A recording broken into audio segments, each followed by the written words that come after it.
5 ఎకరాల మొక్కజొన్న చేను మొత్తం నిన్న గాలికి మొత్తం అడ్డం పడ్డది.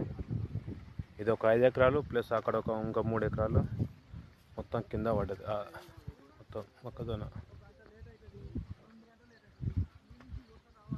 2-3 నెలలు కష్టపడితే ఒక వాన రాగానే మొత్తం ఖరాబ్ అయింది ఒకరోజు. ఇలాంటి గోసలు ఉన్నాయి రైతులకు. రైతులు పంట పండిస్తారు కానీ అది నోటికాడికి వచ్చే వరకల్లా ఖరాబ్ అవుతుంది. ఈ విషయంలో మరెవరిని ఆదుకుంటారేమో జర ఆదుకోవాలని కోరుతున్నాను. బ్రాన్పల్లి ఏఓ గారికి ఈ వీడియో పెడుతున్నాను. దీనివల్ల మీరు ఎవరికైనా షేర్ చేసి గౌతమ్ ఏఓ మేడం గారికి పెట్టి దీని విషయంలో ఏమైనా ఆదుకోవాలని కోరుతున్నాను.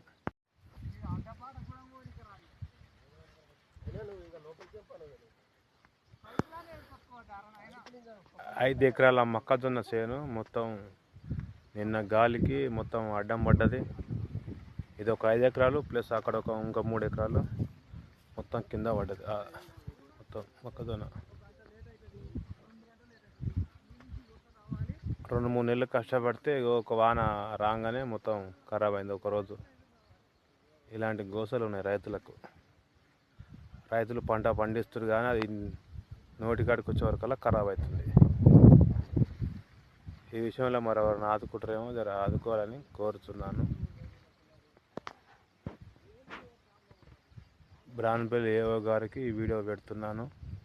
దీనివల్ల మీరు ఎవరికైనా షేర్ చేసి గౌతమ్ ఏఓ మేడం గారికి పెట్టి దీని విషయంలో ఏమైనా ఆదుకోవాలని కోరుతున్నాను.